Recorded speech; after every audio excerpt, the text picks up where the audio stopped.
So you're buying a house in Oregon. Your offer was accepted. Now what? What are the next steps? What comes next? That's what we're chatting about today. But before we get into it, if you are new here, welcome. My name's Mariah. And I'm Spencer. And we are a top producing husband and wife real estate team here in Oregon. And we work with a lot of relocation clients, people who are relocating to Oregon from all over. So if that's you, feel free to reach out anytime. We would love to chat with you and see how we might be able to help. But today's about the process, the buying process. What are the steps in the order that things happen here in Oregon? This is one of those things where you don't want to overcomplicate it because there's some people out there that you just don't want to stress out. Let the broker representing you on the buyer side, us, take care of this stuff, communicate, send the right documentation that needs to be signed by you, and let us just go week by week. The average closing date is about 30 to 45 days, okay? Conventional loan, I've had them close in 20 to 25 days, whatever. But general rule of speaking on a real estate contract, once we have an accepted offer, we will have 30 to 45 days to get this puppy closed, have all the contingencies knocked off, and get the funds funded for your home to be purchased. And another thing to add is that the buying process does look a little bit different state by state. Mm-hmm. There are some things that are done a little differently. So maybe you've purchased before in the state that you're currently in. I think it's still a really good idea to listen until the very end today because these are things you're going to want to know. Yeah, no, definitely. And what I pride our team at doing is making things simple, okay? Letting us lead the way, be the professional, but just taking care of it and providing you guys with such a great service. Yeah. You walk away with the home sale really feeling like, yes, that was work, of course, but you're not so overwhelmed. You're just burnt out and you can't even move in your home when it closes. Yeah.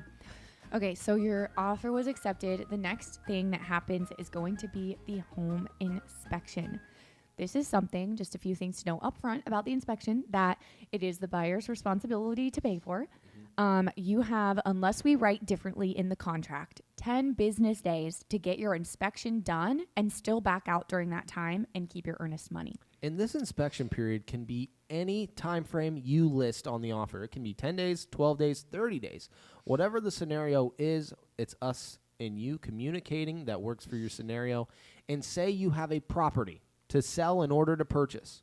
The inspection period in this escrow process that we're talking about does not start until your property is under contract. And that's our job to verb and write that in to make sure we're not wasting money and time when maybe your property doesn't sell and you got to walk away. So keep that in mind. What I do need to bring up, though, is before the inspection period, we need to deal with a thing called earnest money. Yeah. Earnest money is generally turned in within 3 business days once your offer is accepted.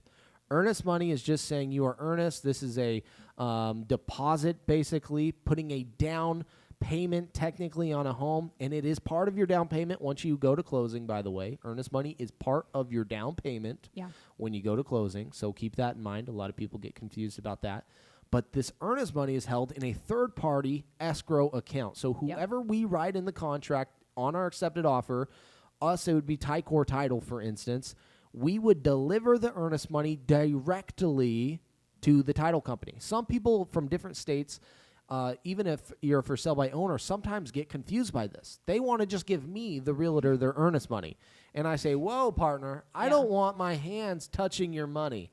A, that's a liability, but B, let's just keep it clean and simple because what if this gets lost, whatever. And then I'm responsible, and I just don't want to be that way. Yeah. Here's the deal. We can mail it in directly to the title company. We can hand it in directly to the title company. We can wire it directly to the title company.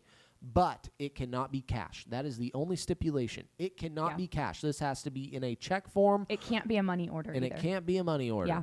And the check is always written out to the title company. But what happens most of the time, because most of our out-of-state relocation clients that we work with are not in the area during this time when they make the offer. Usually they're not here during the entire process, to be honest. Mm-hmm. And so usually what that looks like is they will choose to have the title company call them and wire it. And that's something that if that's the route that you go, then we can walk you through that, of course. But that's most often how it looks. Yes. Okay. And then getting to the inspection. So this is generally, it differs depending on the area, the year of the home, the size. Generally, I would say it's between like $450 and $500 for a regular home inspection, not adding sewer scope and all of that. I believe my home inspector starts his prices for most residential 3-bed, 2-bath, 1,200 square foot homes at $450. He does include sewer scopes, radon testing, all in his packages. I like to prefer one inspector for all the inspections, keeps everything nice and clean. Yeah, Some people, they outsource to 3 different companies depending on the job. But if your inspector does all of those tasks and you can just use him, it's all going to be performed in one day. It's going to be a lot cleaner, and the inspection period will finalize a lot sooner. Yeah. So if that's something you're interested in, keep that in mind. Yes, and how the inspection usually looks, because sometimes our clients are able to come down for the inspection. Usually our clients that are out of state do their house hunting virtually, and then every now and then they can come down during the inspection. Especially we see that a lot more if they're from a neighboring state and they can just drive down here, or it's a quicker drive. But more often than not, our clients are not here during the inspection. And so usually what that will look like is I'm able to, of course, schedule it for you, meet with the inspector, be there for the inspection, and then you simply get the inspection report once it's ready, which generally that's not going to be more than a few days after the inspection. And when it comes to inspections, I would say this is one of the last times you are going to spend 2+ hours in a home. So you've written an offer, obviously you've had a virtual showing performed, or you personally toured it with us. That was your first time ever in the home. You accepted. You wanted it. We sent an offer. Yeah. Now the inspection period will be your second walkthrough in the home. If you're here in person. If you're here. Yeah. That will be your time, though. Okay? You are paying for the inspection. Usually sellers will not be there. I ask that they leave because you did pay to have this performed. That's your money. And you want to have the convenience, but also be more comfortable not having somebody looking over your shoulder. So if you are able to be present during these home inspections, feel welcome to. But like Mariah said, we have the keys. We generally let these inspectors in, and then we lock the door behind them once they do leave. Yeah. Okay, so another thing that's going to happen is the appraisal. Your lender is going to order the appraisal, and that will take place. And generally, I don't know, the amount of time that it takes to get that done does vary depending on what we're seeing in the market, if things are super busy or if they're not as busy. Yeah, lately I've been seeing appraisals being performed very quickly. Back probably 2.5 years ago, 2 years ago now, appraisals took 2-3 weeks to get back. So as soon as we got an offer accepted, I was on that lender saying, hey, let's order that appraisal. Right now, lenders are calling the appraisers. Appraisers are able to get out to these homes and get them appraised rather quickly. Preferably, in most times, the appraisal is performed after the inspection period, because I want to make sure this inspection is performed, done, negotiated if negotiations are done, so we're not paying for an appraisal when we don't need to. Yeah, that definitely is most ideal if that can happen. Okay, so another thing you're going to want to do is make sure the funds you need for closing are readily accessible and ready to go. If you need to pull money from investment accounts, do it right away. Those are things you're definitely going to want to take care of. The sooner, the better. Yes, and I always say, where is the money coming from? This is usually a conversation between you and your lender. I don't really touch money. I'm the realtor that has access to the homes, the contracts to submit an offer and negotiate on your behalf. I don't deal with money. Yeah. I don't want to touch it. Yeah. Let that be your lender's responsibility, and a good lender is going to take care of all those questions in your to-do list during this transaction to make your life convenient, comfortable, and get you a successful closing. Yes. Okay, so the next thing you'll want to take care of is finding your homeowner's insurance. This is something I didn't really know how to do when I was doing my first home purchase. I'm like, who do I call for home insurance? If you really look around, they're everywhere. Yeah. Most people, they like to call around to get the best home insurance quote and the policy that works for them. And that's, if you need a recommendation, I have one on our vendor list, and we can go from there. Okay, so this process really is simple if we don't complicate it. Of course, there's, back end things going on back and forth in the back end, and there's things that could come up and make hiccups in the transaction. But assuming all goes smoothly, then the final walkthrough, if we, this is something that we asked for in the offer, then we will do a final walkthrough of the home before closing. Generally, this is something I've had clients who, we were like a week from closing and they really just want to get it on the schedule but it's tough because the sellers don't usually want the final walkthrough until we get a little bit closer to the closing date. That's not usually something that we do until like right before we close. It's like the last thing that we do if we are doing one. Not everyone does. Another thing about the final walkthrough for our out-of-state clients, it usually sometimes they are in town for this, but most of the time they're not. So usually what it will look like is I will just walk through the property. I can take a video and send it to you if you would like, just to make sure that it's ready to go, to make sure there's no, new holes in the wall that weren't there when you agreed to buy it. If you asked the seller to do any repairs, we want to make sure that they actually did them. That's kind of the main purpose of this walkthrough. And this is, a lot of the things we're going over today is a lot of trust, especially if you're out of state and you're not in person with these home tours or these processes. You're trusting on us, your real estate, your representative in this home sale, which is absolutely free to you, to get the job done, but send you accurate information. And not only do that, but schedule these things for you. So that's why when we do get to the closing table and you got a smile on your face and the process is so easy where you're actually excited to move in rather than dreading moving in because you're so tired, that's when it's a successful transaction. We got the purchase closed for you, and we're able to hand you the keys. Yes. Okay, so the next thing that happens is closing. And this is something that people very often get confused with. They get confused with funding. So they are two different things. Closing, what that means is we go to the title company and you sign all of the many, many papers you need to sign. Yeah. And that's closing. And then funding generally is going to happen.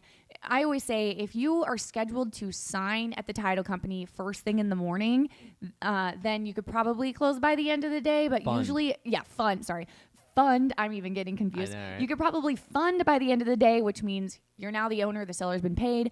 But usually I like to say generally if you sign, it's going to probably take a business day to officially fund. Now, a couple things about closing that are important to know. The first one is this can take place if you are not here, because this is, again, with working with so many people that are moving here from all over. There are often times when they can't make it to closing or they can't be here by closing. And so when that happens, we just need to know ahead of time, and we will arrange with the title company to have you be able to sign where you're at, which is another reason why it's important. If you are relocating, you want to work with someone who is a relocation specialist and works with, out of state clients all of the time. And our title company is really good at that. So you guys as a purchaser, that's usually a main concern of yours. Well, my closing date is this. I can't get to Oregon by that time, or you're in the process of moving yourself from a different state. Well, the cool thing is all we have to do is know that, and we can actually organize and send a notary to your front door or your local title company if you guys have the same title companies in your same area. They definitely make this process as convenient but as easy as possible because they understand the stress levels you're under, and that's why they're part of our team. Yeah. It's important for that type of service to happen for you. Yes, we have an amazing team around us, and they do a really great job. And then the last thing to say about closing is that this is another thing. I've had clients who, we were a week out and really just want to get closing on the schedule. And I know that's really tough because especially when we are moving and we're going to be here, we want to plan. We have to plan around, we get off work and all of that. But the title company doesn't like to schedule until the loan docs are in, which happens like super close to closing. So unfortunately, this really isn't something that we can schedule ahead of time. We can kind of tentatively schedule it, if that makes sense, because generally the title company is very good about working with you and your schedule and being able to get you in when works for you. So usually they're super flexible and they can get you in when you need it, but just know this isn't something we can schedule a week out. It might be kind of last minute, but that's just something to know up front. But ultimately, that is why the make or break times in every real estate transaction, I would say, it falls on the lender. Because when you are on a certain schedule, you have a timeline you got to abide by. For instance, moving across state, movers. That's a big deal, right? You're paying a lot of money to move. Yeah. Your lender has all the power. He's holding all the money. So if these closing docs, final funding docs are not sent into this title company, there's nothing to be done until that's performed. So the lenders, the good ones at least, have all their ducks in order, the T's crossed, I's dotted, and sent into escrow prior to our closing date by at least like 2 days, because title has to organize all these docs too and prepare them for your signatures. So all of these things take time, but in sync with the team from beginning to end of our escrow process. And that's why our goal really is to set you up for success through our vendors list, but also our team. Yeah.